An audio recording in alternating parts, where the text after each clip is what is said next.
हम यहाँ पर लाइव सेशन लेकर उपस्थित होते हैं और आज भी यह लाइव सेशन शुरू हो चुका है अपने समय से। और आप सभी से आग्रह कि आप सभी इस कार्यक्रम से जुड़कर इसका पूरा पूरा लाभ उठाएं। तो चलिए आज की चर्चा पर हम चलते हैं और आज की चर्चा का विषय है ध्यान योग। अब आप सोच रहे होंगे ध्यान योग पर तो अभी भी चर्चा पीछे आई थी, तो वो कोई दूसरी चर्चा थी। वो तो जो कोर्स ध्यान योग का चलता है उस पर यह चर्चा थी। लेकिन जो कोर्स चलता है कोई ऐसे ही नहीं चलता, वो शास्त्र सम्मत ढंग से ही चलता है। तो ध्यान योग पर वो चर्चा थी और आज की जो चर्चा है वो श्वेताश्वतरोपनिषद से है। श्वेताश्वतरोपनिषद प्रारंभ हो रहा है आज से और इसमें जो पहला विषय है, श्वेताश्वतरोपनिषद का जो पहला विषय है वह ध्यान योग है। तो आज हमारा विषय है कि ध्यान योग से ऋषियों ने कारण को जाना। ध्यान योग से ऋषियों ने कारण को जाना। यह कारण क्या है? यहां पर कारण है जो जगत का कारण है, जो जगत का मूल है, अर्थात जगत मतलब सृष्टि, क्रिएशन, यूनिवर्स, ब्रह्मांड, उसका जो मूल कारण है। नेचर में जो एक्शन, रिएक्शन, ये जितनी भी चीजें हो रही हैं, कर्म, फल, क्रिया, प्रतिक्रिया, ये जितनी भी चीजें चल रही हैं, उन सब का जो मूल कारण है वो कारण कौन सा है? तो ध्यान योग के माध्यम से उन्होंने उस कारण को जाना। तो आज के इस व्याख्यान में एक तो ध्यान योग का माध्यम, ध्यान योग भी समझ में आ जाएगा और ध्यान योग साथ ही उसका अभ्यास कैसे करना चाहिए उनकी जानकारी भी दी जाएगी और ऋषियों ने ध्यान योग कैसे किया। चलिए हम चलते हैं, उनको समझने का प्रयास करते हैं। तो श्वेताश्वतरोपनिषद प्रारंभ होता है सर्वप्रथम अपने शांति पाठ से। और शांति पाठ में क्या है मंत्र? ओम सहनाववतु सहनौ भुनक्तु सह वीर्यं करवावहै तेजस्विनावधीतमस्तु मा द्विषावहै।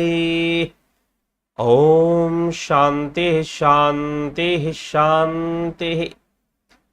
कि हम दोनों गुरु शिष्य के साथ साथ रक्षा हो, हम दोनों का साथ साथ पालन हो, साथ ही साथ वीर्य का वर्धन हो, हम दोनों की पड़ी हुई विद्या तेजोमयी, हम दोनों परस्पर द्वेष ना करें।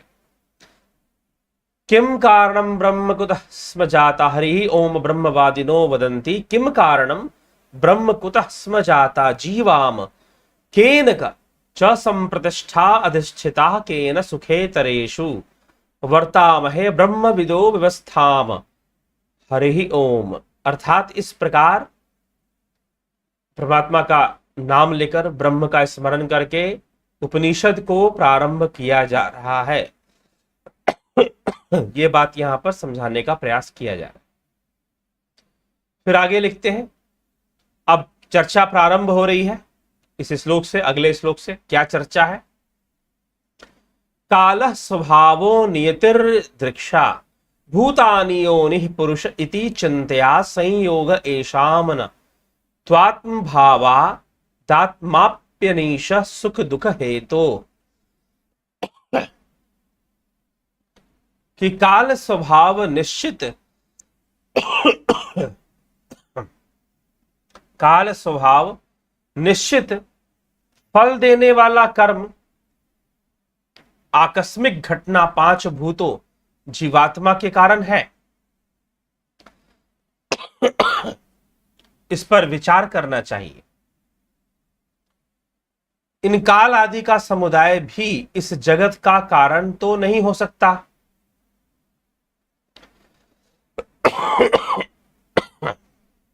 तो कहा जा रहा है, ध्यान से सुने, कि काल स्वभाव निश्चित फल देने वाला, काल के कारण ही कर्म का चक्र चलता है और काल के कारण ही कर्मों के विभिन्न फल प्राप्त होते हैं समय समय पर। काल के कारण ही होते हैं, तो काल के कारण ही विभिन्न फलों की प्राप्ति भी होती है। लेकिन फिर भी इन सबके कर्म चक्र के पीछे और प्रकृति के क्रियाकलाप के पीछे हम काल को तो कारण नहीं बता सकते, काल को कारण नहीं मान सकते, ऐसा कहा जा रहा है।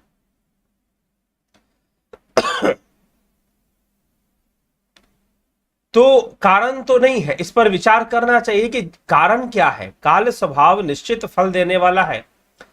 आकस्मिक घटना, 5 महाभूत, जीवात्मा, इन सब में कारण क्या है, इस पर विचार करना चाहिए। इन काल आदि का समुदाय भी इस जगत का कारण नहीं है, क्योंकि वह चेतन आत्मा के अधीन है, और जीवात्मा भी इस जगत का कारण नहीं हो सकता। जीव की बात की जा रही है, जीव भी इस जगत का कारण नहीं हो सकता। सुख दुखों के हेतुभूत प्रारब्ध के अधीन रहता है, स्वतंत्र जीव भी नहीं है, इसलिए जीव भी कारण नहीं है। तो पूछा जा रहा है कि इस संपूर्ण जगत का, इस संपूर्ण सृष्टि का कारण कौन है, कारण बेस कौन है? इस संपूर्ण जगत का, इस संपूर्ण सृष्टि का कारण कौन है? तो इस संपूर्ण जगत, संपूर्ण सृष्टि का कारण कौन है? तो उसको बताया जा रहा है कि कारण है काल जी नहीं, काल भी नहीं है। पंचभूत कारण है? नहीं, पंचभूत भी बंधन में है, वह भी कारण नहीं है। कर्म फल भी कारण नहीं है। तन मात्राएं और इंद्रियों के तो कारण होने का कोई मतलब भी नहीं है, क्योंकि वो तो पहले से ही बंधन में है। तो जो बंधन में है वो कारण कैसे हो सकता है? जो एक दूसरे पर निर्भर है वो कारण भला कैसे हो सकता है? तो वह भी कारण नहीं है। तो कारण क्या है? तो अभी भी यह प्रश्न बना हुआ है। तो क्या जीव कारण है? जो कर्म फल को भोगने वाला है, सुख दुख को भोगने वाला जीव कारण है क्या? यह जीव भी कारण नहीं है, यह जीव भी कारण नहीं है।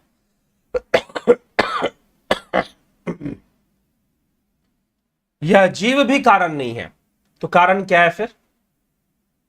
यह बताइए। यह प्रश्न उठ गया। तो अब इसी का समाधान करने के लिए ऋषिगण क्या करते? ते ध्यान योगानुगता अपश्यन देवात्म शक्तिम स्वगुणैर निगुढ़ाम यह कारणानि निखिलानि तानि कालात् मयुक्तान्य धितिष्ठथेक।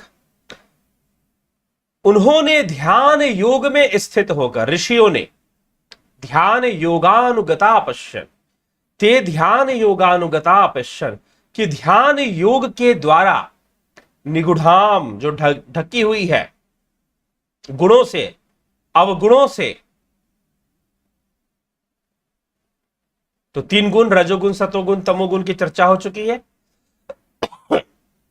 तो जो गुणों से ढकी हुई है वह आत्मदेव स्वरूप भूत अचिंत्य शक्ति का साक्षात्कार किया। कैसे किया? ध्यान योग से किया। जो अकेला ही उन काल से लेकर आत्मा तक संपूर्ण का कारण है। कौन कारण है?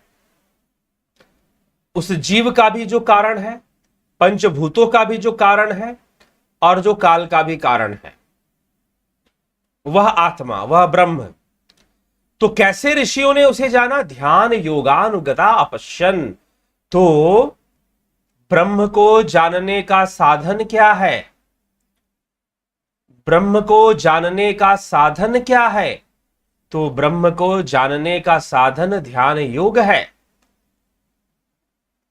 ध्यान योग है, ये यहां पे बताया जा रहा है। तो ध्यान योग के माध्यम से, ध्यान योग के माध्यम से ऋषियों ने उस ब्रह्म को जाना, जो कि काल का भी कारण है, जगत का भी कारण है, सृष्टि का भी कारण है, कर्म फल का भी कारण है। तो उस ब्रह्म को जानने का मार्ग क्या है? उस ब्रह्म को जानने का मार्ग ध्यान योग है। उस ब्रह्म को जानने का मार्ग क्या है जी? उस ब्रह्म को जानने का मार्ग ध्यान योग है। बिना ध्यान योग किए कोई भी उस आत्मा के रहस्य को जान नहीं सकता, कोई भी उस ब्रह्म के रहस्य को जान नहीं सकता जो संपूर्ण जगत की, संपूर्ण सृष्टि का मूल कारण है। कोई कब जान पाएगा? जब वह नियमित रूप से ध्यान योग करेगा। तो ऋषियों ने कैसे जाना उस कारण को? ऋषियों ने उस कारण को ध्यान योग से जाना। ऋषियों ने उस कारण को ध्यान योग से जाना। तो ध्यान योग से जानना जरूरी है। तो बिना ध्यान योग के तुम ब्रह्म को जान जाओगे, तुम स्वरूप को जान जाओगे, संभव नहीं है। इसीलिए महर्षि पतंजलि कहते हैं तद्द्रष्टु स्वरूपे अवस्था नाम, कि स्वरूप की उपलब्धि को करने के लिए तुम्हें ध्यान योग ही तो करना पड़ेगा, चित्तवृत्ति निरोध करना पड़ेगा। ध्यान योग की प्रक्रिया है। तो महर्षि यहां पर उपनिषदों के अंदर ऋषियों ने उस ब्रह्म को, जो कि संपूर्ण जगत का कारण है, वो कैसे जाना? ध्यान योग से जाना। तो ध्यान योग कैसे करेंगे? ध्यान योग कैसे करेंगे? कैसे अंतर की गहराई में उतरेंगे?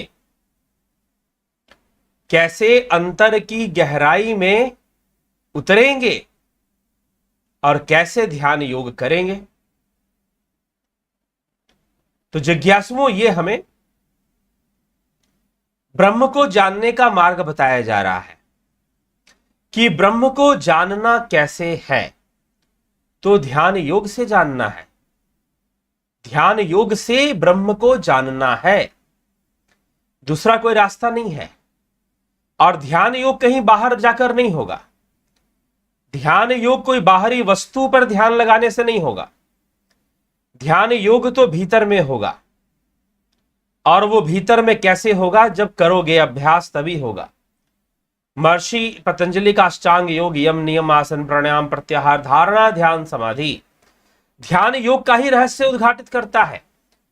इसलिए जिज्ञासुओं, यह जो कोर्स चलता है इस चैनल के माध्यम से कह लीजिए, या वैसे भी चलता है, जब यूट्यूब चैनल नहीं था तब भी वो कोर्स चलता था, तब भी लोगों को ध्यान योग सिखाया जाता था। तो ध्यान योग का जो कोर्स चलता है उसे आप ज्वाइन कर सकते हैं।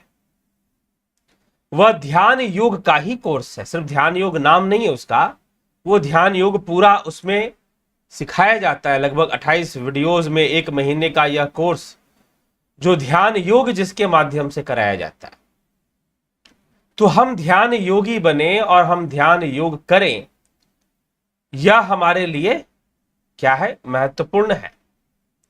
और अगर ध्यान योग ही नहीं करेंगे और सोचेंगे कि हम ईश्वर को जान जाएंगे, नहीं जी गुरु के शरण में जाएंगे, गुरु जी झटके में करवा देंगे, गुरु जी एकदम प्रगट गुरु ही भगवान सब कुछ, तो बहुत ऐसी मान्यता रखकर नहीं। ध्यान योग करने के लिए एक वैज्ञानिक विचारधारा की आवश्यकता है, एक साइंटिफिक वे में सोचने की आवश्यकता है। स्टेप वाइज स्टेप अपने आप को इंट्रोवर्ट करना है, अंतर्मुखी करते हुए ध्यान करना है। ठीक, स्टेप वाइज स्टेप एक सिस्टम में अपने आप को डेवलप करना है, जबरदस्ती नहीं। तब जाकर वो लक्ष्य जल्दी मिलेगा, नहीं तो बहुत कुछ प्राप्त करने के चक्कर में कुछ भी प्राप्त नहीं होता। फिर यह समस्या भी लोगों के साथ आती है। तो जिज्ञासुओं, इस विषय को अच्छे से भली भांति समझ ले कि ध्यान योग तो करना पड़ेगा। जब ऋषियों को करना पड़ा तो हम क्या है और आप कौन है और दूसरे कौन है? फिर जब यहां पर साफ साफ लिखा जा रहा है कि ऋषियों को भी ध्यान योग करना पड़ा, और ध्याननाथ अर्थात ध्यान योग के द्वारा उन्होंने उस मूल कारण को जान लिया, उस ब्रह्म को जान लिया। तो ध्यान योग अपने आप में बहुत बड़ी टेक्नोलॉजी है, ठीक है, जो स्वयं के ऊपर लागू होती है, जो सेल्फ बिल्डिंग है, सेल्फ इंजीनियरिंग है। वह टेक्नोलॉजी क्या है? सेल्फ इंजीनियरिंग है, खुद के लिए है। और ये कहीं बाहर जाकर नहीं होती, भीतर भीतर ही होती है, अपने घट भीतर ही होती है सेल्फ इंजीनियरिंग। ठीक है। तो जब हम ध्यान योग करेंगे, ध्यान योग को सही से सीखेंगे, जानेंगे, तो निश्चय ही हम अभ्यास करते हुए उस मूल कारण तक पहुंच जाएंगे जो ब्रह्म है। उसी के लिए यहां पर कहा गया, ते ध्यान योगानुगात अपश्यन देवात्म शक्तिम स्वगुणैर निगुढ़ाम यह कारणानि निखलानि तानि। अर्थात कि जो ढकी हुई थी अनेकों गुणों से, उनको निगूढ़ कर निगुढ़ाम, फिर परमात्म देव का साक्षात्कार अकेला ही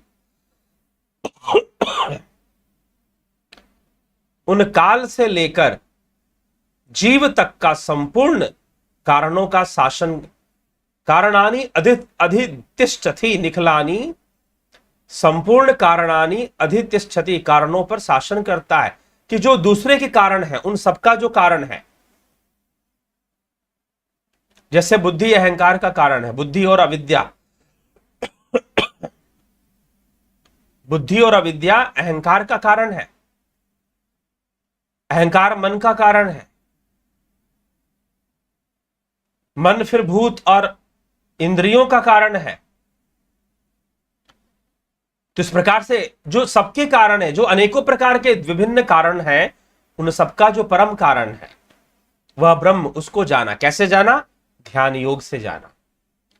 तो जिज्ञासु अगर ब्रह्म को जानना चाहते हो, आत्मा को जानना चाहते हो, तो निश्चय ही ध्यान योग का कोर्स जो 20 जुलाई से शुरू हो रहा है उसे ज्वाइन कर लीजिए। कुछ लोग ज्वाइन किए जा रहे हैं, कर रहे हैं। अगर आपको भी करना है तो निश्चय ही आप उसको ज्वाइन कर लीजिए। तो इन दो व्याख्यानों में, दो श्लोकों में, अभी आगे और श्लोक हैं, अभी तो बहुत लंबी श्रृंखला चलने वाली है। यह जो उपनिषद है यह आपके 6 अध्यायों से भरा पड़ा है। 6 अध्याय इसके अंदर हैं।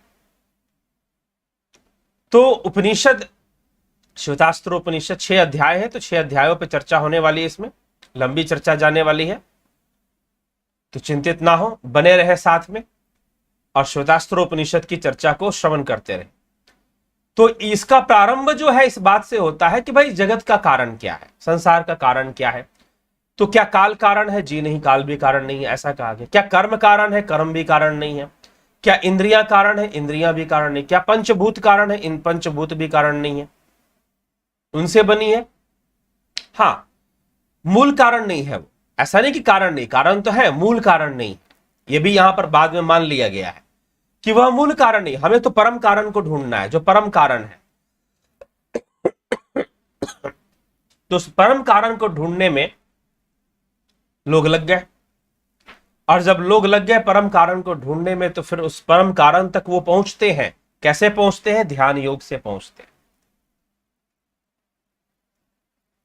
ध्यान योग से पहुंचते हैं। और ध्यान योग से पहुंचकर वह उस परम कारण को जानते हैं। ठीक है, उस परम कारण को जानते हैं। तो उस परम कारण को जानने के लिए ध्यान योग हमें करना पड़ेगा, दूसरा कोई विकल्प नहीं। तो निश्चय ही अगर विधिवत एक सिस्टम में अगर आप ध्यान योग की क्रिया को समझना चाहते हैं, जानना चाहते हैं, सीखना चाहते हैं और ध्यान में लीन होना चाहते हैं, आनंदित होना चाहते हैं, तो निश्चय ही आप एक काम करें कि ध्यान योग का कोर्स अवश्य ज्वाइन कर लें। बस तो एक सिस्टम में आप ध्यान सीख पाएंगे। आजकल क्या है कि समाज में ध्यान के नाम पर, साधना के नाम पर, मेडिटेशन के नाम पर लोग बहुत कुछ करना शुरू कर देते हैं। वास्तव में एक सिस्टम में जैसे करना चाहिए था वैसे ना कर कर कुछ और ही करने लग जाते हैं। यहां समस्या आ जाती है, यहां दिक्कत आ जाती है। ये नहीं होना चाहिए। ठीक है, इससे बचना, इससे आपका नुकसान हो सकता है। तो इसका ध्यान रखेंगे फिर और इससे बचेंगे। तो कुल मिलाकर जो आज का जो व्याख्यान, आज का जो विषय यही है कि ऋषियों ने ध्यान योग से आत्मा को जाना, ब्रह्म को जाना। अब तक ब्रह्म ब्रह्म की बहुत चर्चा हो रही थी, कई बातें की जा रही थी, कई अवस्थाओं की चर्चा की जा रही थी, तुरीय अवस्था, जागृत अवस्था, स्वप्न अवस्था, इन सब की चर्चा की जा रही थी। लेकिन कोई तुरिया तक पहुंचेगा कैसे? क्या चिंतन करने मात्र से पहुंच जाएगा? क्या सोचने मात्र से पहुंच जाएगा? जी नहीं। तो यहां साफ साफ लिख दिया गया, श्वेतास्त्र उपनिषद में वेरी क्लियर साफ साफ लिख दिया गया कि ऋषियों ने उस ब्रह्म को, ऋषियों ने उस आत्मा तत्व को कैसे जाना है? तो ध्यान योग से जाना है। ठीक है। और अगर आप सोचते हो कि नहीं, मैं सिर्फ किताबें पढ़ूंगा और बस ऐसी चिंतन मनन करूंगा, चार बातें सुनाऊंगा, पढ़ूंगा और चार बातें सुना दूंगा, कोई ध्यान योग नहीं करूंगा, तो एक बात हमेशा ध्यान रखो, आप कभी भी ब्रह्म तक नहीं पहुंचने वाले, कभी भी तीन गुणों के संतुलन की प्राप्ति आप नहीं करने वाले। अगर तीन गुणों के संतुलन को प्राप्त करने से जो शांति या जो अनुभूति प्राप्त होती है, अगर उसका अनुभव करना है, जो आनंद प्राप्त होता है उसका अनुभव करना है, तो ध्यान योग तो करना ही पड़ेगा। और स्वयं के व्यक्तित्व का संतुलन, हमारे अंदर एक इमोशनल बैलेंस, हमारे अंदर एक इमोशंस का बैलेंस होना, यह बहुत जरूरी है। तो ये हो पाए, थॉट्स का बैलेंस होना, एनर्जीज, जो हमारे शरीर के अंदर जो एनर्जी काम कर रही है उसका बैलेंस होना, यह सब बहुत जरूरी है। तो अगर हम इसको करते हैं तो निश्चय ही बहुत बहुत लाभ उठाएंगे। तो जिज्ञासुओं, 20 जुलाई से ध्यान योग का कोर्स प्रारंभ हो रहा है। कई लोग उसका पिछले जो चल रहे थे कोर्सेस में, उसमें अभी भी 29 जून के कोर्स हैं वो चल ही रहे हैं। 20 जुलाई से नया कोर्स प्रारंभ हो रहा है। तो आप निश्चय ही इसका लाभ उठाएं, जरूर इसको अटेंड करें और जरूर इसको प्राप्त करें। मैं यही आपसे कहना चाहूंगा। और ध्यान योग अपने लाइफ में देखिए जरूरी है, जरूरी नहीं है, ये तो जरूरी है और शास्त्र सम्मत ढंग से करना जरूरी है। जैसे शास्त्रों में बताया गया, जैसे एक्सप्लेन किया गया, जैसे सीरीज को ले, जैसे सिस्टमैटिक वे में बातों को डेवलप किया गया है। ठीक है, तो ये आप अच्छे से समझ लीजिए। जैसे सिस्टमैटिक वे में बातों को डेवलप किया गया है, वैसे हमको आगे बढ़ना पड़ेगा। ठीक है, तो ये आप अच्छे से समझ लीजिए। और सिस्टम में नहीं चलेंगे तो गड़बड़ हो जाएगा, तो सिस्टम को समझना जरूरी है। कहीं से भी जानिए भाई, ऐसा नहीं कि आप कहीं से भी सीखो, वो एक सिस्टम में होना चाहिए। प्राणायाम, प्रत्याहार, धारणा, ध्यान, इस तरह से चलनी चाहिए चीजें, तो लाभ होगा। अन्यथा नुकसान भी बहुत ज्यादा हो सकता है। और योग आदि की क्रियाओं को भी और समझना चाहिए इंप्योरिटीज से बचने के लिए। ठीक है, तो चलिए, तो हम आगे बढ़ते हैं और आपके कमेंट्स वगैरह को भी देख लेते हैं कि भाई कौन क्या कह रहा है। विक्रम सिंह जी, बहुत अभिनंदन आपका। जगत नारायण जी कह रहे हैं कि मित्रों, हमारा मन तर्कों से ही सब कुछ जान लेना चाहता है, सारे उत्तर ढूंढ लेना चाहता है, जबकि ध्यान तर्कों से ऊपर की अवस्था है जो हमारे ही प्रयास से धीरे धीरे पाया जा सकता है। बिल्कुल, निरंतर अभ्यास करते हैं। पहले तो सिस्टम को जानना जरूरी है, जो कि ध्यान योग के कोर्स में बताया जाता है, और उसके बाद सिस्टम को जान लेने के बाद जो है धीरे धीरे अभ्यास करते हुए, प्रयास करते हुए जब हम चलते हैं तो निश्चय ही हमें लाभ प्राप्त होता है। ठीक, चलिए, तो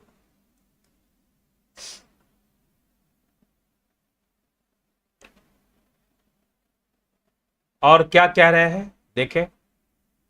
राजू पाल जी, हरिओम तत्सत। ज्योति दत्ता, ओम नमः शिवाय। एके भट्ट, प्रणाम। बुद्धिज्म आत्मा को नहीं मानता है किंतु पुनर्जन्म मानता है। पूज्य लामा परंपरा में वर्तमान 14वें या 17वें लामा जी के लिए ट्रांसमाइग्रेशन ऑफ सोल के अनुसार उनका पुनर्जन्म है। तो उस दर्शन में क्या आत्मा है? माधुरी कोले जी, ओम तत्सत। स्मिता सावंत, राम निवास मीना, जी हां, बुद्धिज्म जो है वह आत्मा को उस प्रकार से नहीं मानता जैसे लोग कहते हैं, जीव को मानता है। वैसे तो शब्दों का क्या प्रयोग हुआ है जब हम बौद्ध दर्शन पे बोलेंगे, और बोलेंगे जरूर, क्योंकि ऐसा विषय नहीं है कि हल्के में कुछ बोल के चले जाए, वो ठीक नहीं होगा। फिर बृहत विषय है, बहुत बड़ा विषय है बौद्ध दर्शन। हां, जो उपनिषदों की बातें, आप, मैं उपनिषद पहले कर रहा हूं क्योंकि उपनिषदों की जो बातें हैं वही बौद्ध में है, बुद्ध के दर्शन में भी वही बातें हैं। जो बातें सांख्य में है वही बातें बुद्ध के दर्शन में आपको मिलने वाली है। बहुत बाद में उन बातों को फिर से रिन्यू किया गया, इसलिए शब्दों के प्रयोग में तो अंतर थोड़ा सा आ जाता है, बस इतना ही है। तो आत्मा को नहीं मानते, या फिर नहीं मानते कि बहुत सारी चीजें बहुत बाद में लिखी गई और बहुत बाद में अलग ढंग से लिखी गई, और तर्क आज के समय में अनेक प्रकार के तर्क। अभी पीछे किसी ने मुझे कोई तर्क दिया था आर्य को लेकर कि भाई ये बुद्ध आर्य नहीं थे, बुद्ध जो थे वो आर्य नहीं थे और वो आर्यों के परम विरोधी थे, इस तरह से कोई मुझे लिख रहा था। तो मैंने उनसे कहा कि भाई बुद्ध ने जो 4 आर्य सत्य दिए वो क्या थे बताइए। और जितने भी बौद्ध दर्शन के या बौद्ध इतिहास के जितने ग्रंथ हैं, यहां तक कि जो लामाओं के द्वारा लिखे गए हैं, ठीक ना, तारानाथ लामा हुए, एक तारानाथ, आपने अगर सुना हो उनका नाम, तारानाथ लामा हुए, तो उनकी द हिस्ट्री ऑफ बुद्धिज्म, बौद्ध इतिहास के बारे में उन्होंने लिखा है। तो उन्होंने भी जितने भी आचार्य थे नालंदा का इतिहास उन्होंने लिखा है उसमें।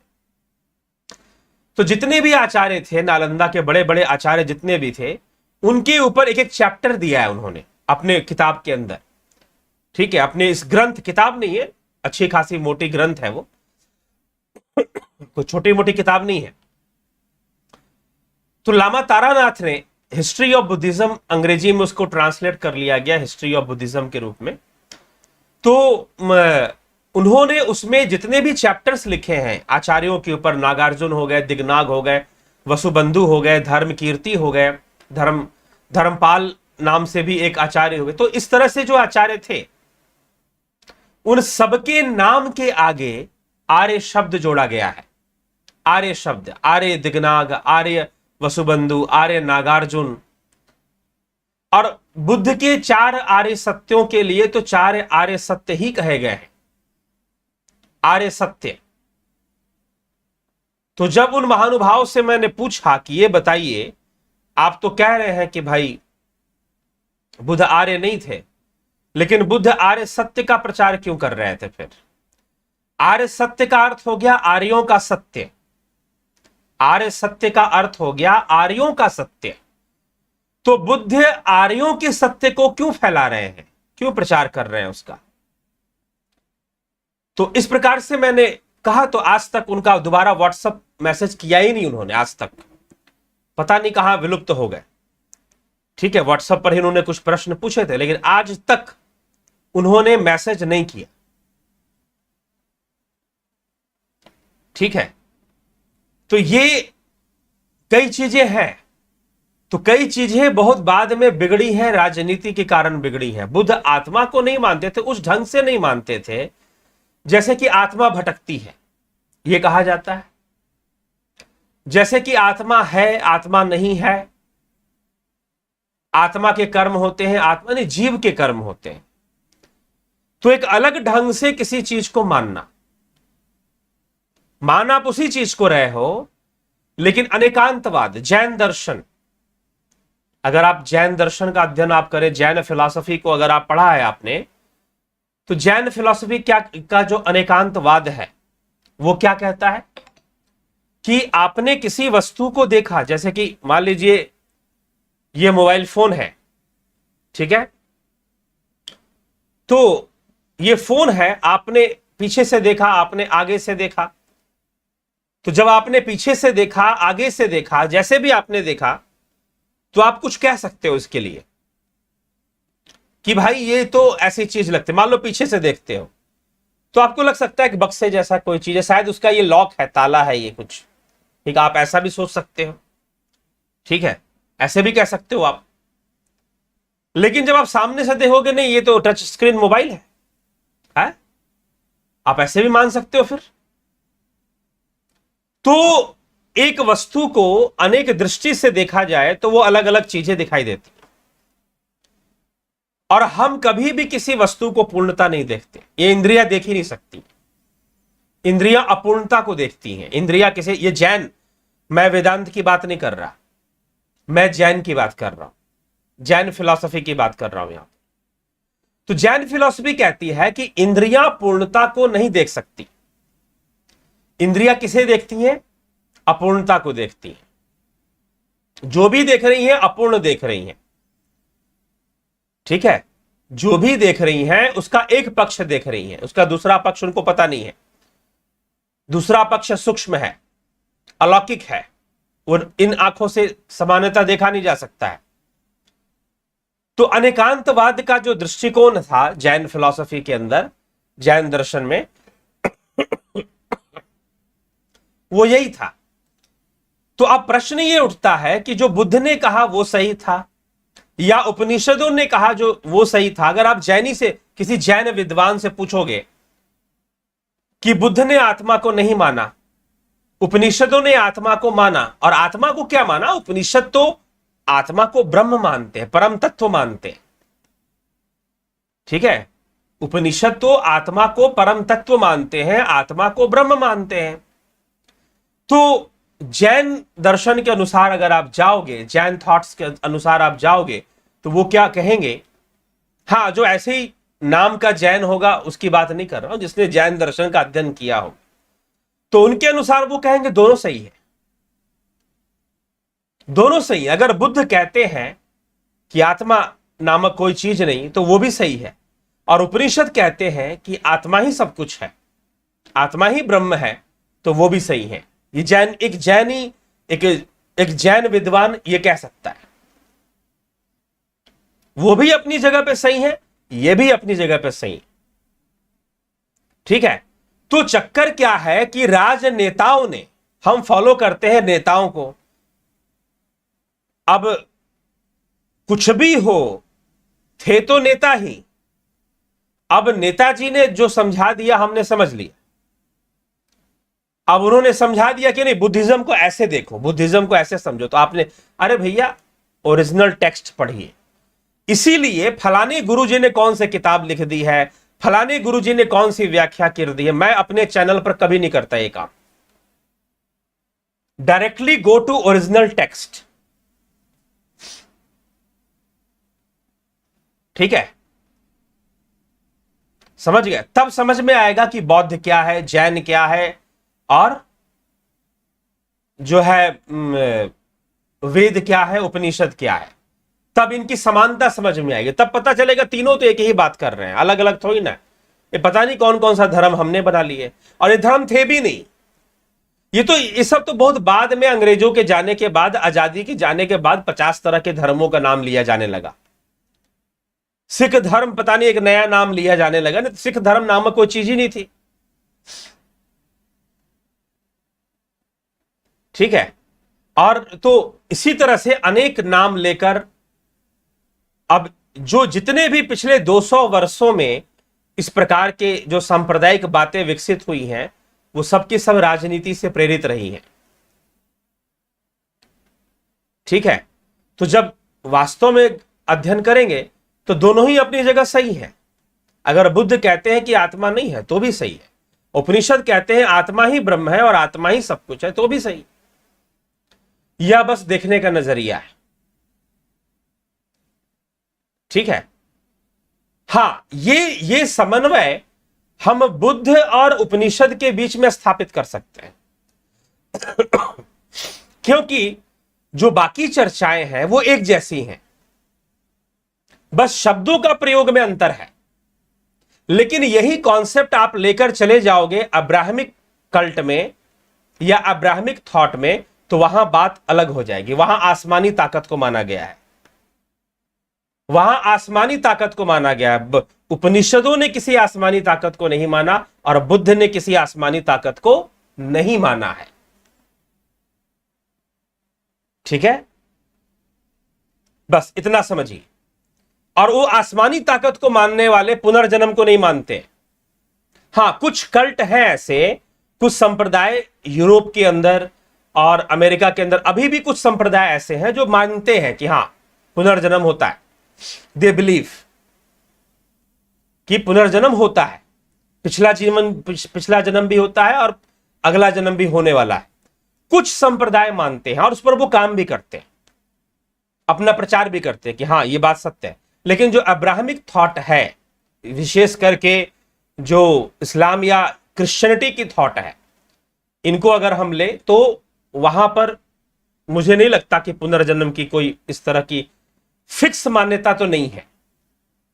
ठीक है, मान्यता है एक अलग ढंग से है। रिसरेक्शन की एक मान्यता आती है, रिसरेक्ट हुए जीसस क्राइस्ट का रिसरेक्शन की बात होती है। ठीक है जी, तो ये चीज है। लेकिन बौद्ध में, जैन में और वैदिक उपनिषदिक वैदिक विचारधारा में पुनर्जन्म और कर्म सिद्धांत, ध्यान रखिएगा, पुनर्जन्म और कर्म सिद्धांत की मान्यता बराबर है।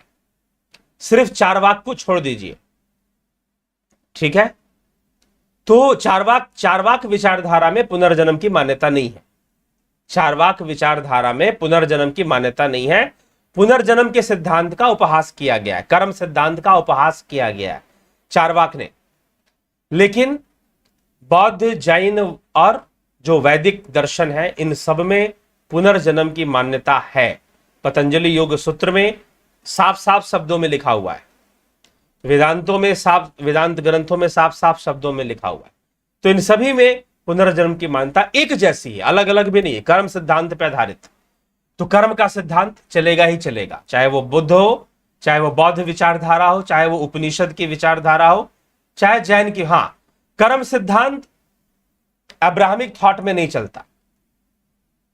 कोई गरीब हो गया तो आसमानी ताकत, जिसको वो गॉड कहते हो, जो भी नाम देते हो, सो एंड सो, आप लोग जानते हो, मैं नहीं लेना पसंद करता। ठीक है, तो जो भी उनका नाम हो, तो वो चाहे उसे गॉड कहते हो, चाहे जो भी कहते हो, वो आसमानी ताकत को, तो वो करता है सब कुछ। अगर आप गरीब पैदा हो गए तो उसने आपको गरीब कर दिया, उसने आपको अमीर कर दिया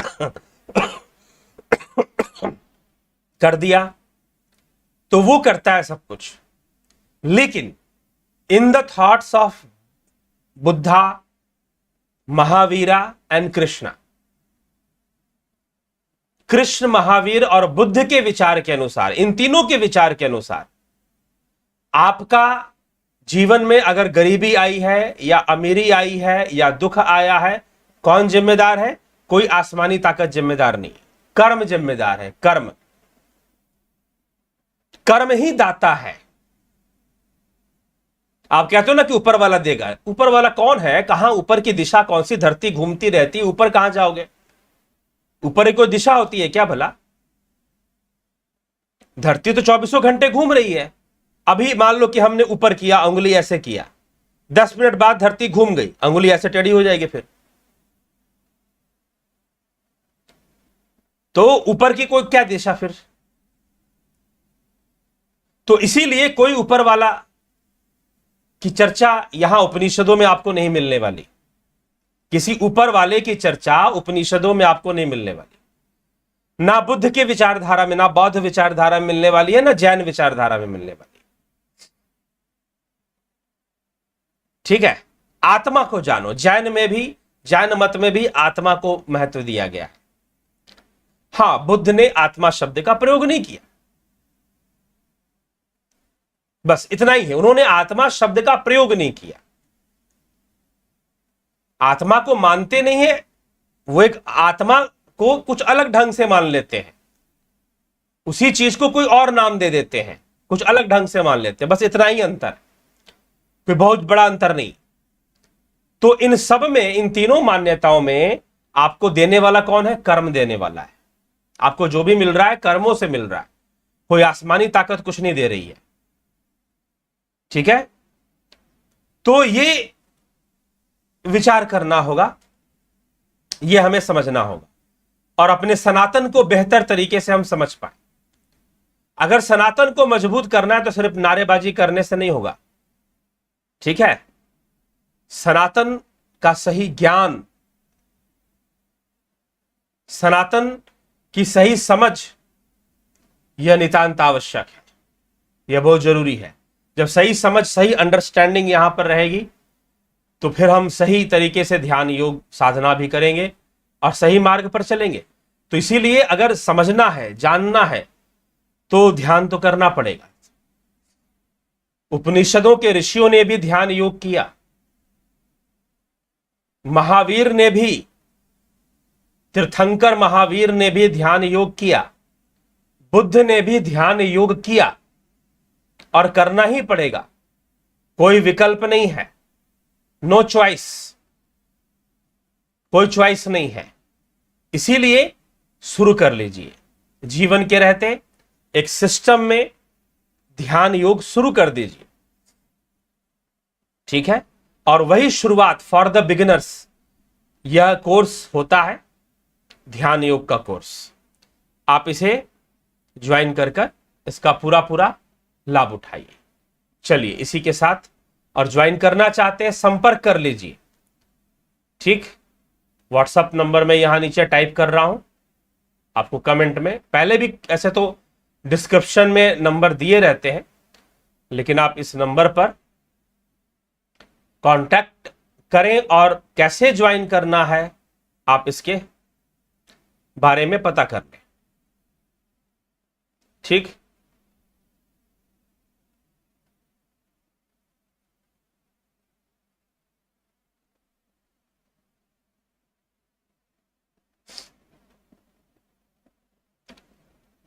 तो ये ज्वाइन करने के लिए मैंने नंबर दे दिए हैं आपको।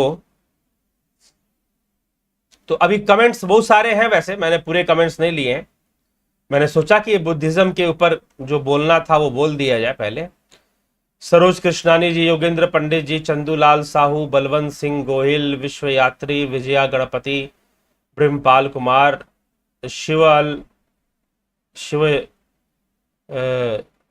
चंदन जना जी, रूपलाल जी, ज्योति दत्ता जी। कोई आदमी अपनी आत्मा से बेहतर शांत और सुकून का स्थान नहीं पा सकता, और यह केवल ध्यान योग के द्वारा ही संभव है। बिल्कुल।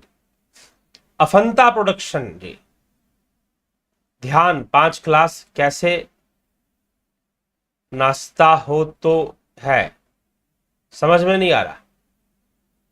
नाश्ता हो तो है, ध्यान 5 क्लास कैसे, वीडियोस 28 वीडियोस होती हैं, 5-6 क्लासेस होती हैं लाइव।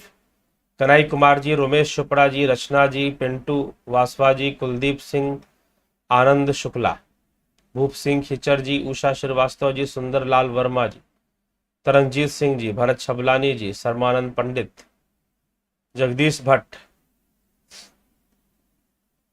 बसंत कस्तूरी, वीना जी, परम श्रद्धेय योगीराज जी, सत्सत, सुंदरलाल वर्मा जी। ध्यान योग की 28 वीडियो चिप में उपलब्ध है या डीवीडी द्वारा संचालित होती है? गुरु जी को आपको वीडियो मिलेगी, आप चिंता ना करें, ठीक है।